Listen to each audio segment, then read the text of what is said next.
Good morning, everyone. I'm Kevin Allen, and I'm joined by my usual broadcast partner, former NHL defenseman Tom Laidlaw, who played 11 seasons for the New York Rangers and Los Angeles Kings. This is the Laidlaw and Allen Report. We come to you twice a week, talk all things hockey. And our guest today, he's been on the program a few times, of course, is Andrew Gross, the beat writer for the New York Islanders, who knows everything. So yeah, and Tom likes to boo him. I put in my time on the Rangers too, Tom. Yeah, I know. Yeah, he did. Yeah. He knows the Rangers as well. But Andrew, I just thought it was the right time to have you on because, I've just watched this team and talked about how I think they're a team that's built for the playoffs, but they've kind of faltered here recently. Yeah. And I just wanted to get your take on that, just coming out of the chute. What's going on with the Islanders? Yeah, obviously they are having some trouble scoring, but, they can survive that if they get the goaltending and, the defensive play that they're used to. And, the last game they played, if we're talking on Monday, that was Saturday's 6-3 loss to the Capitals. The defense was just, there were turnovers in the neutral zone that went the other way, and then the Islanders didn't recover, and there were, open players. You can't leave TJ Oshie open anywhere near the net. And, Ilya Sorokin, for once, the highly touted rookie goalie, he gave up 2 questionable goals. So if the defense falters, they don't have the offense to overcome that. And, honestly, I think we're looking at exactly, if you ask me how to quantify how big a piece is Anders Lee to the Islanders lineup, I think you're looking at it right now. Yeah. So at the start of the year, we did our predictions, and I had the Rangers and the Flyers in the playoffs and the Penguins and the Islanders out of the playoffs. Yeah. So was I that wrong, or were you surprised the way this has unfolded so far? 50%. No, I think we discussed that. I remember saying I had the Flyers, but I also had the Bruins and the Islanders and the Caps. So I missed on the Penguins. On the Penguins, and we were all really, really wrong on the Flyers. And I just on my Island Ice podcast, I had Pierre Maguire on, and we were talking about, how wrong both of us were on the Flyers. We really thought they were going to be, maybe the division's best team. But no, I thought this was where the Islanders were going to wind up from the beginning. Like you said, they're built for the playoffs. They have the pedigree. Not just from Lou and Barry, Lou Lamoriello, Barry Trotz, but getting to the Eastern Conference Finals last season, they set a high bar for themselves, and this is a group that now knows how to win, and it's really strange because it really is most of the same personnel that you saw playing under Garth Snow and Doug Weight and Jack Capuano before that. And they didn't really know how to play defense before, and thus they didn't know how to win. And now, because they can play defense and they're very comfortable in these 2-1, 1-goal games, they know how to win. So, this is where I thought they'd be. I think they need to start playing with a little more consistency over the final 8 games of the regular season, regardless of their playoff seeding, so they can go into the playoffs with a little bit of a momentum going. Andrew, going into the trade deadline, I expected Lou to be aggressive with Anders Lee out. He had some cap space, and he obviously had to find a way to make up for the loss of his goals. Did he do exactly what you thought he was going to do? Did he do enough? What are your thoughts on that? Yeah, no, I mean, you're talking to a guy who wrote a whole Sunday column advocating for him to trade for Kyle Palmieri, so, I like being right. So, yeah, obviously he was in on Taylor Hall also. And I think, based on what he sent to the Devils, and obviously there was, Travis Zajac coming back too. But if you base it on that, I'm suspecting the Islanders had a better deal on the table than what the the Sabres wound up getting from the Bruins, but I think Taylor Hall had his heart set on getting to Boston, and he really directed and limited what the Sabres could do. So, yeah, I thought the Islanders would be best served by bringing in, they obviously need scoring to replace Lee. Taylor Hall would have slotted in very nicely on Matthew Barzal's left wing, but if he didn't want to come here, that's sort of a moot point. I like the depth with Kyle Palmieri and Travis Zajac. They go 5 deep up the middle, which is huge going into the playoffs. And look, for me, I wanted to see either Kyle Palmieri or Nick Foligno come in, because those type of players, they get the way Barry Trotz and Lou Lamoriello want to play, and I think those are good fits. Travis Zajac, like I said, more of a depth piece, very versatile, can play any of the 3 forward positions, up and down the lineup. He can get you on the penalty kill. He's going to play a little bit of the power play. And the other piece was I expected Lou Lamoriello to go out, and you can never have enough defensemen. So I thought getting Braden Coburn in, was a nice, little upgrade for their defense depth. I think, I thought they might try and get a righty instead of a lefty, but, you get what the market will bear, so Braden Coburn certainly is another one of these guys who knows how to win and certainly knows the division well enough. So, yeah, no, I honestly think Lou absolutely did his job through the trade deadline. Yeah, to me, if the Islanders go on a little run here in the playoffs or maybe even win it, the guy Coburn, I think, is going to be the guy that may surprise you, right? How big of a role he plays. He's kind of like that Brooks Orpik kind of guy that Washington had, Pittsburgh had, physical, experienced, tougher player. I like him a lot. Isn't it amazing how Lou comes in and, and I think we've seen this in Minnesota too with Bill Guerin. Kevin's touched on this a few times.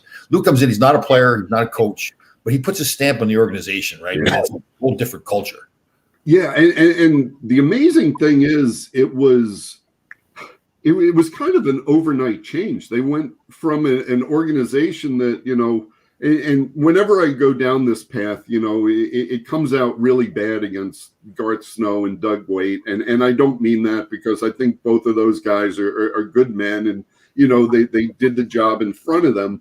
But Lou Lamoriello just, does the job better. It becomes completely black and white under Lou. And he's, there's no guessing what your role is or what your expectations are. And it was overnight. And it's not just the players. I mean, everyone in the front office knew exactly what their role was, and everyone knew exactly who they were accountable to and what they could not get away with. And it was really, the organization was run one day on a Monday, and on Tuesday, everything changed. And, it was just kind of serendipitous that, the Capitals and Barry Trotz had some contract issues and he was out on the market. And look, before Lou Lamoriello comes in, I don't think Barry considers the Islanders, and I don't think the Islanders go after Barry Trotz.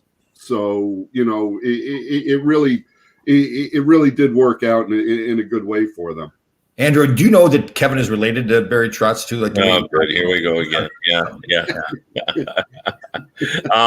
The thing about Lamoriello that has always shocked me is that the perception of him from the outside looking in is so completely different than how he really is. Like, you talk to people and they think that, he's gruff and he's an ogre, but most of the players that I've talked to through the years have the greatest respect for him, and he treats his players, really, really well, and he's honest with them. And sometimes he says things they don't want to hear, but he's very honest, and they appreciate that. Yeah, and it's sort of, and I covered John Tortorella for a long time too, and it's sort of the same thing. Players, Tom, this, players want honesty. Right. And Torts tells the players the truth, and sometimes it's hard to hear, but they're better for it. And Lou Lamoriello, the same thing, and Barry Trotz. I mean, there's no beating around the bush with Barry Trotz. And yeah, this gruff exterior is because Lou, I mean, from a media perspective, Lou is a complete micromanager. And, there are certain things that he does not want the media knowing or seeing or hearing about. And yeah, he can be very cut and dried when you talk to him. But, I mean, like you guys, I've known Lou a long time in this league. In fact, when I was covering the Rangers, I wound up talking to Lou much more than Glenn Sather because they didn't put Glenn Sather in public spots. And Glenn Sather's another guy. I mean, they're very loyal to their players. Take for instance Lou this season. Corey Schneider gets bought out by the Devils, right? And Lou traded for Corey and signed him to a big contract.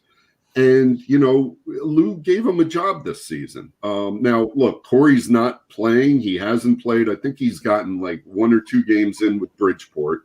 He's the, in case of emergency, break glass goalie, but he's in the NHL, and Lou, that's what all the players who have played for Lou, talk about. It is the loyalty he shows, and also how much he cares about their families, not just them. I'll give you a quick story. When Lou was the Toronto GM, his first season up in Toronto, I was still covering the Rangers. The Maple Leafs are at Madison Square Garden. We're up in the press box on the bridge. And Lou's there, and I hadn't seen Lou since I think it was the press conference where they announced Ray Shero was taking over as the Devils GM, and Lou sort of stood around in the background. And even though he said, this is what he wanted, you sort of knew that he was not long for New Jersey. So it was my first chance to see Lou, and I walked by, but he was talking to someone else. So I just kind of waved at him, and he sort of grabbed my arm. And he said, no, stick around. I'll be done in a minute. I want to find out how your family is. So Yeah. that's the man that Lou Lamoriello really is. Yeah. I had Darren Langdon as a client when I was in the agent business, and he was in New Jersey at the end of his career. It was during the lockout of 04-05. So it was terrible timing for Darren. But Lou was great to him. Like, he made sure, I don't think he had to pay him, but he made sure he got paid. There's something there he did for him that he went out his way for him too. And Darren hadn't been in the organization that long either, but he was really loyal to him. All right, Andrew. So who's the best team in this division right now? You're tempted to say, the Bruins, Capitals, and Penguins right now. Yeah. I mean, honestly, I've liked the Bruins all season, and I thought them having to play so many games in a condensed schedule, and I know the Penguins just beat them 1-0. So, I really like the Bruins at this point. But I'll tell you what, I would lay even odds on probably. I might even throw the Islanders in there, but probably the Islanders are a titch below. I mean, the coaching job Mike Sullivan has done this season in Pittsburgh, I mean, it's outrageously good. That's a good point. Yeah. It's just outrageously good. And you know what? Peter Laviolette comes into places and he puts things in order, and he's good. He's really good at the start. And that's what you're seeing. Like I said, the Bruins, if they get their defense health back, they're going to be a beast in the playoffs. So I still think, there are really good teams around the league. I'm not trying to say there aren't, but whoever manages to survive the East Division, I give them a really good chance of winning a cup, just because I think the top 4 in this division really are that good. Yeah, I agree. Yeah, I agree with you too. Well, Andrew, our time has run out for this segment, but we always appreciate having you on and giving us your insight on the Islanders, and hope to have you on during the playoffs. I still think the Islanders are going to be a factor in the postseason. No, I absolutely agree. I agree. And Tom, Kevin, always great talking to you. Best of health to both of you. Great to see you, Andrew. Thanks, Andrew. Let's go Rangers. All right, that was Andrew Gross. Always like to have him on. Very professional. Knows his stuff, and knows the whole division, as you probed on him. he's as he said, he covered the Rangers before he covered Good point by him with Mike Sullivan in Pittsburgh too. I never really thought about that, but like he really did a great job. He should probably, now that you think about it, a candidate for Coach of the Year, right? I think he is. I wouldn't be shocked if he's the favorite. I mean, that's the broadcasters. But he's done a great job there with the injuries they had. And if you remember, Malkin started out, he wasn't playing well, and their goaltending came out of the chute poor. And you look at that team now, and I've said this before. Like if you look at their scoring summaries every morning now, Sidney Crosby, it seems like he's scoring every day. But there's just a variety of guys, and I really mean a variety of scoring. Like their secondary scoring just seems more impressive than it's been in the past. They have just a multitude of guys that can find the back of the net. Yep. And they just won't die. I know. How about some of the teams that are really getting on a roll here too? Look at Vegas, right? They've won 9 in a row now. They have 9-1 in a row in the last 10. Wow. Yeah, I think it irritates people around the league because I don't think they want to root for McCrimmon. I know. Yeah, is that true? And I was one of them too. I still thought they were going to be good, but I thought, all the talk about trading Marc-Andre Fleury, how they did all that kind of stuff, they didn't trade him. I thought, man, he's ruining the locker room, but man, that just didn't happen at all. Yeah. Yeah. We all, there's all these things that we think about hockey that we've learned through the years that sometimes just don't apply, that you got to have, the great goaltending wins playoffs. And, we know they're true, but yet we see examples when, it doesn't happen. And, sometimes when guys are fighting amongst themselves, it seems to work for certain teams. No, there's no doubt about it. I got a question for you, though. What do you think, are the Canadians going to survive in that Great North division? It looked like for a while there, like they were one of the better teams in that division, and now they're getting hounded. Like Calgary's running out of runway, but Vancouver has all those games left. That's true. Yeah, I'm looking at Montreal's played 46 games, and Vancouver's only played 41. I mean, they only got 5 games. Behind. So, and how many points are they behind? 8 points behind. 8 points. Vancouver's got 41. Montreal's got 49. Yeah, I mean, with Calgary, they're not exactly fighting for it. They're 5-5-0 in the last 10, so they're not taking off. So, but they're close. But they just beat Montreal. Yeah, totally. Yeah. And Montreal, I know they have lost at least 2 in a row. What's Montreal in their last 10? Montreal's 3-7-0. Yeah. Yeah. Ooh, I didn't realize they were that bad. Wow. Yeah, no, they just haven't played well. And, we wouldn't have thought that. I really liked the look of that team when it started. But, there's no Gallagher. He's been injured. And that team, that he gives that team a lot of energy. There's no doubt about that. So yeah, no question. Hey, a little birdie was telling me, and obviously being a former Ranger, we don't like the Flyers too much, so we're happy to announce this. But a little birdie was telling me that part of the problem in Philadelphia is it's kind of a little bit of a country club. That guys they're not being held accountable, and that Vigneault has got like his buddies behind the bench. They're all getting paid lots of money, and nobody's really caring that much about the condition of the team right now. So, wow, that's pretty startling in this. Day and age. But something's going to have to give there in the off season. I mean, obviously, the worst possible move would be to blame this on Carter Hart. Yes, he's the future. Yeah. He's showing that he's good enough. Yeah. Yeah, and it's not. Look, he didn't have a great season. I'm not going to sugarcoat it, and he's part of the problem, but he wasn't the entire problem. Right. Because there were nights the defense wasn't. And I'd like to really know, remember we discussed before when Vigneault came out and made the statement that Hart needed to work harder? I mean, I rarely heard that about a goaltender, and a coach makes a public statement like that. So I wonder where that came from. Yeah. Yeah. Well, it is interesting now. Like if we had to pick right now who we thought, could win the Cup, I think we'd have Vegas higher than we had them. Although, we listed Vegas and Colorado as the teams in the West we thought would be good. I don't know what to think about Toronto. They've given up an average of better than 4 goals per game over the last 7, 8, 9 games.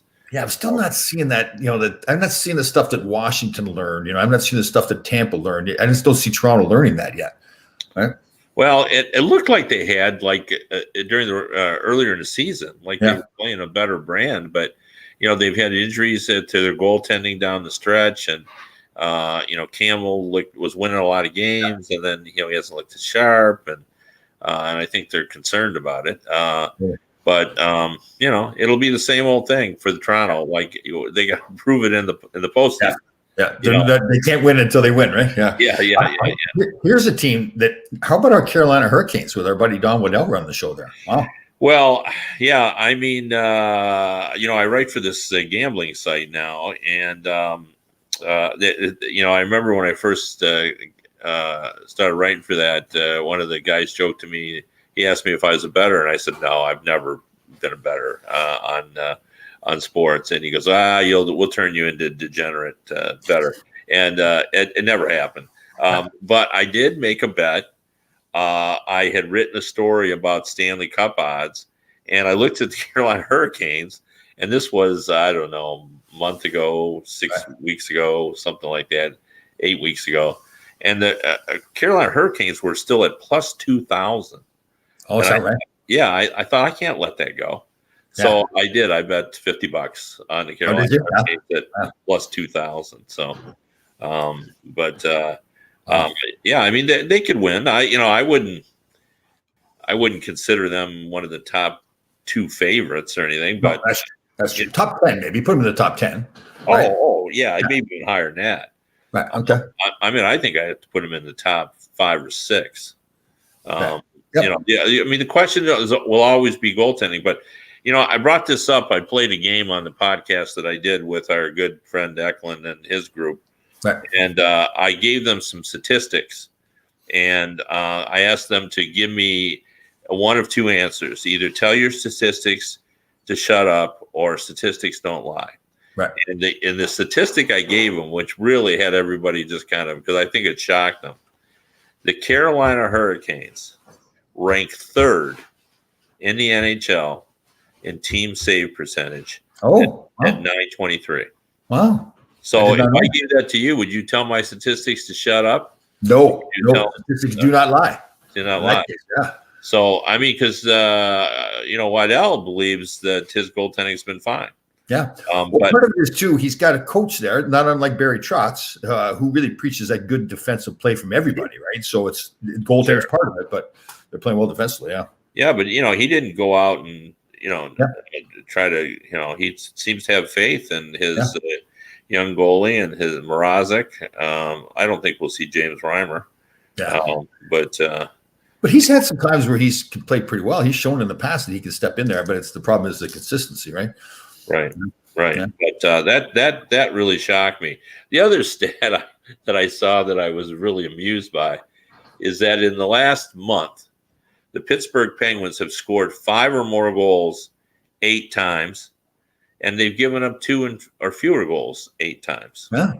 Yeah. So they've had some big defensive games, and they've had some big scoring games. To me, they're the team of the year that really surprised me so much. Not just that they're going to make the playoffs, but I just thought that they were going backwards as an organization. They just, Malkin and Crosby, they've had their time in the sun, and now they're going to fade away here. But that hasn't been the case at all. Yeah.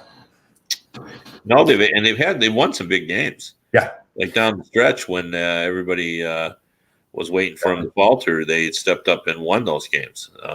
Here's the big thing, though. You look at the playoffs and figure, okay, who do you think is a favorite to win the cup? Part of it is like some of these divisions, to get out of these divisions. Like you look at, Vegas, Colorado, Minnesota's playing well, either St. Louis or Arizona. And man, just to get out of that division. Same thing with Carolina's division with Tampa and Florida, right? It's just tough getting out of those divisions. Same thing with the Rangers division. I mean, with the Pittsburgh and everybody.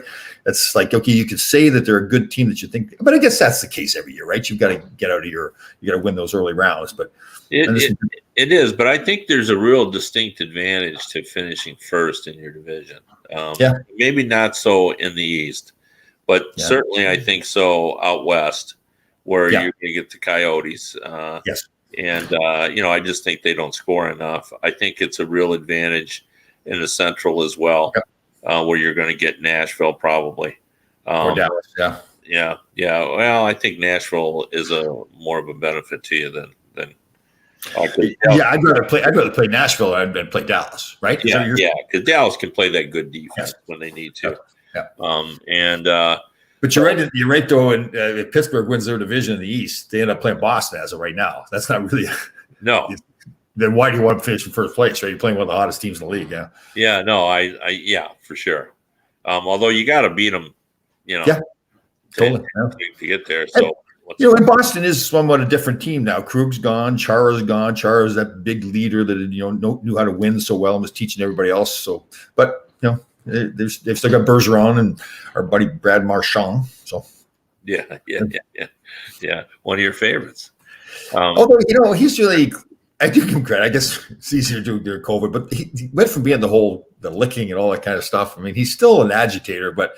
It seems like he's realized, okay, I was crossing the line. Like that whole, I'd like to sit down with him someday and say, okay, where did you ever think it'd be appropriate to lick somebody on the ice? Yeah. When did that occur to you that might be a good idea? Yeah. Seriously, what's that thought process? Yeah. You know what? Tonight I'm going to go out there and I'm going to lick somebody. Yeah. That was bizarre. Yeah. Hey, yesterday I did my first experience as a COVID spectator. I went to a baseball game, my grandson's first ever MLB game, and we went to Comerica Park, and they're allowing 20% in Michigan. So I think we were among 8,000 people in a 40-some thousand stadium, and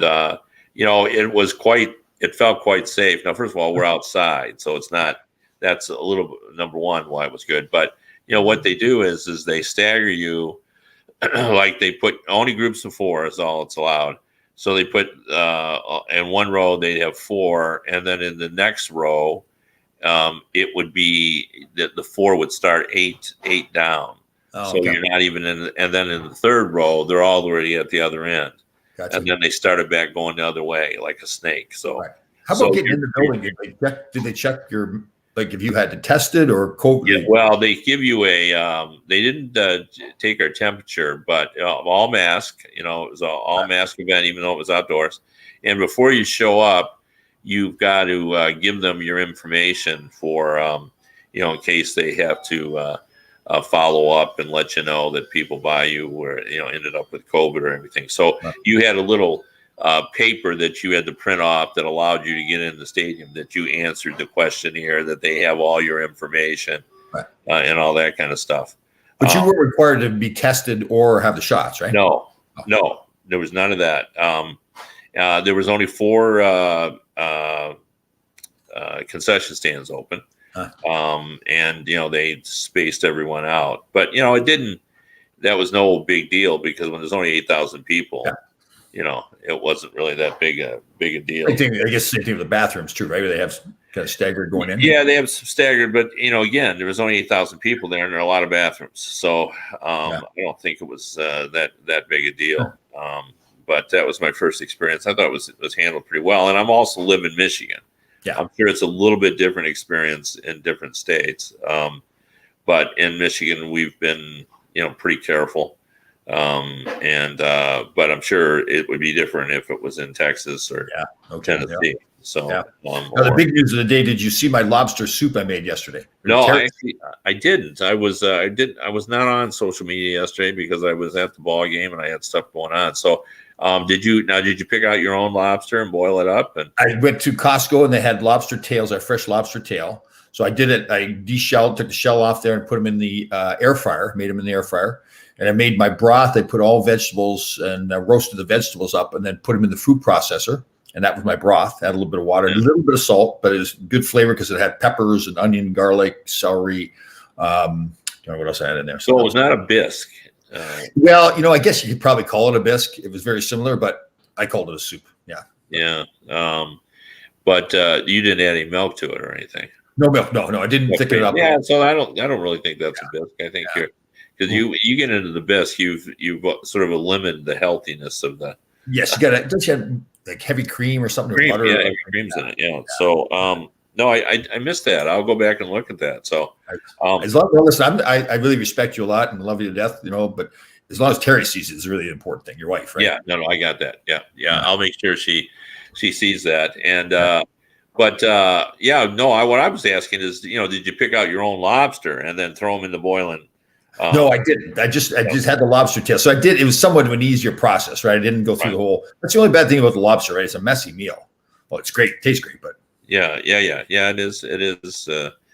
It is that, for sure. Yeah. And there are just remind, there's some intelligent people out here. So Lorraine saw the picture of it, and thank you, Lorraine. I appreciate it. Your fans.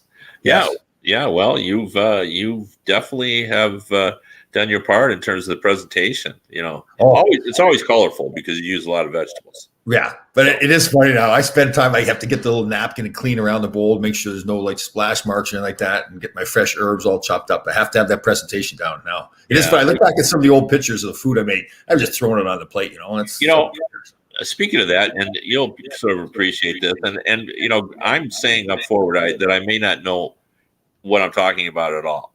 Okay. But my wife watches a lot of cooking shows, and therefore I've sort of watched a lot of cooking shows, or at least they'd be on, and I've sat with her and stuff. And I've noticed that like one chef, I think it was Bobby Flay, who said that one of the mistakes that you make when you're a amateur cooker is you tend to over season your food. Yes. And he says that sometimes you got to let the meat come through, the flavor of the meat, Yes. and everything else. But what I told my wife is, we watch that when those professional chefs, cook off, and when their judges taste their food, one of the things they say is you didn't give it enough seasoning. So what my observation is that the amateurs may be over seasoned, but the professionals under seasoned. That you got to that happy. I'm learning. I'm trying to get the flavors. Like for the broth I made, I want the flavors to come from the broth, not the salt, right? So like you get the sweet peppers and the sweet onions and that kind of stuff. But still, you have to have some salt. But that's the thing. Like if you look at a can of store-bought soup, man, there's a ton of salt. They just pound the salt in there for the flavor, right? So that the flavor isn't coming from the soup; it's coming from the salt. Now, here's my other question too. Now, when I was a kid, you wanted salt, you wanted pepper. You reached over and you got some cute little salt shaker and you'd pour it on pepper. Now you got to get this grinder out. Now, like, is that a better variety of pepper, or did you just feel you got to work for it? Yes, it is true, right? It's funny. Did everybody wake up on a Tuesday and say, let's work for our salt and pepper? It is funny because I do it now, and I think to myself, okay, what, like fresh ground pepper? You have to have fresh ground pepper. Well, what's the difference if it's fresh ground or not? The pepper's not going bad, is it? It loses its flavor. Yeah. I've just wondered on that because you watch the chefs on TV and they got those big ones out there just cranking on them. Are they trying to get some exercise points in while they're doing it? Like, what's that all about? It is funny when you see a lot of these professional chefs or these recipes where they go through all these steps. You got to do put all the wet ingredients over here and the dry ingredients over, mix them. I throw them in the bowl and it still comes out the same way. I throw them in the bowl together. Well, I was talking to my wife this morning about I wanted to make a cabbage soup, and so I make soup all the time. But I looked up a recipe. And there was talking about sweating vegetables, and I knew sort of what that was, but I said, well, what's the kind of the theory behind it? We kind of talked about that, but you know what? If I wouldn't have sweated the vegetable, and as you said, just throwing them in there, it would have tasted exactly the same. I know. So I don't know. It's all amazing. So, yeah. but speaking of sweating, are all the teams that are on the bubble going to make it? I mean, are we looking at? We know Boston's going to make it, but so Montreal, you putting them in? So I'm putting Montreal in, yes. And you're putting Nashville in? I'm putting. I'm going to go with Dallas. Oh yeah, okay. And then Arizona, St. Louis. Yeah, I think it's. I would like to see Arizona just because I'd like to see them. Yeah, I know you're right. You're right. It's just that St. Louis is only 6 points back, or excuse me, 1 point back of Arizona, and they've got three games in hand. Yeah, see, I think St. Louis probably going to get it, but I think I'd like to see Arizona. I agree. Yeah. All right, well, we'll be back.